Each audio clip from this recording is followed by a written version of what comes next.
Hello दोस्तों, कैसे हैं आप सब। आज की हमारी कहानी है एक बेटा। चलो ना माँ, आपको कितनी देर लग रही है, कहते हुए सुनंदा जी का बेटा अपनी माँ को आवाज़ लगाते हुए बाहर की ओर चल दिया। बेटे की तरह ही सुनंदा जी भी अपनी बहू गार्गी को आवाज़ लगाते हुए बोली, बहू चलो, पापा हमसे पहले ही लौट आएंगे। भागती दौड़ती गार्गी भी आ गई। आज सुनंदा जी के साथ उनके बेटे बहू शॉपिंग पर निकले थे। सुनंदा जी के पति रमेश का रिटायरमेंट अगले हफ्ते होने वाला था। हमेशा से ही वही अपने पति को बहुत प्यार एवं इज्जत देती आई थी। अब वह चाहती थी कि उनके रिटायरमेंट पर कुछ अलग करे। उनके एकलौते बेटे ने भी अपनी माँ के विचारों पर सहमति जताई थी। बेटा, बहू और सास तीनों मिलकर रमेश जी के लिए सरप्राइज प्लान किया था। उस दिन जब शॉपिंग करके लौटे तो उन्होंने घर की खरीदारी का बहाना देते हुए वह सारा सामान छुपा लिया। रमेश जी सरल स्वभाव के थे। सुनंदा जी ने अपने बेटे बहू के सामने अपने पति को बहुत सारे गिफ्ट दिए। रमेश जी को लगा कि आए हुए मेहमानों द्वारा ही वह सब गिफ्ट दिए गए थे। एक एक कर जब खोलने लगे तो पता चला कि उन सब में वही चीज़ें थी जो आजीवन रमेश जी खरीदने की इच्छा प्रकट करते थे, पर कभी घर के चलते और कभी बच्चों का बहाना करके वह नहीं खरीद पाए। लगभग 3 गिफ्ट खोलने के बाद वह समझ गए थे कि यह सब उनके बच्चों और बीबी ने मिलकर उनके तोहफे के रूप में दिया है। उनकी आंखों में खुशी के आंसू छलक पड़े। भारी गले से सबको धन्यवाद जाहिर कर रहे थे जब उनकी बहू गार्गी ने बोला, पापा एक थैंक यू बचा लेना, आपके बेटे सुधीर के लिए। वह आपके लिए कुछ लेकर आए थे, पर पता नहीं क्यों आपको देने से शर्मा रहे हैं। उन्होंने मुझे भी मना कर दिया था, पर मैं खुद को रोक नहीं पाई।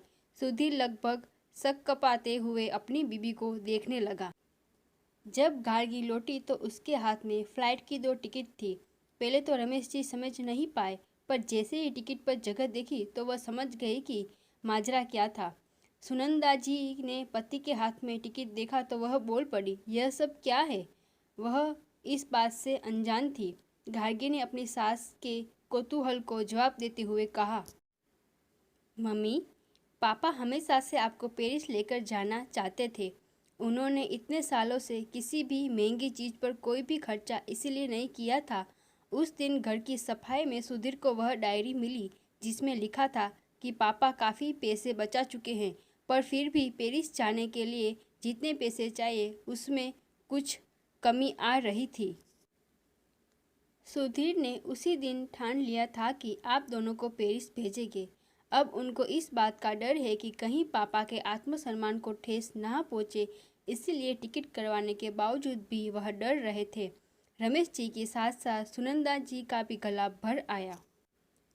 समझ नहीं पा रहे थे कि अपने बेटे को कैसे धन्यवाद जताएं। रमेश जी के सोफे से उठे और बेटे को गले से लगा लिया। अपनी कांपती हुई आवाज़ में बोले, आज तक सुना था कि माँ बाप बच्चों की सारी इच्छाएं पूरी करते हैं, पर तूने तो सब कुछ उल्टा कर दिया।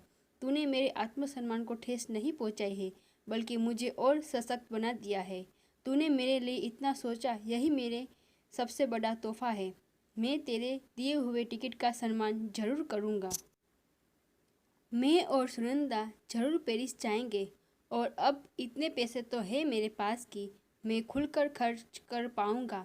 धन्यवाद बेटा। गार्गी ने अचानक से बाप बेटे की फ़ोटो ले ली। सुनंदा जी बाप बेटे की फ़ोटो देखकर बोली, अरे मेरी भी तो साथ में फ़ोटो होनी चाहिए, बेटा सिर्फ उनका थोड़ी है। और सब खिलखिलाकर हंस दिए। अगर आपको हमारी कहानी पसंद आई हो तो उसे लाइक करें, शेयर करें, सब्सक्राइब करें। धन्यवाद दोस्तों।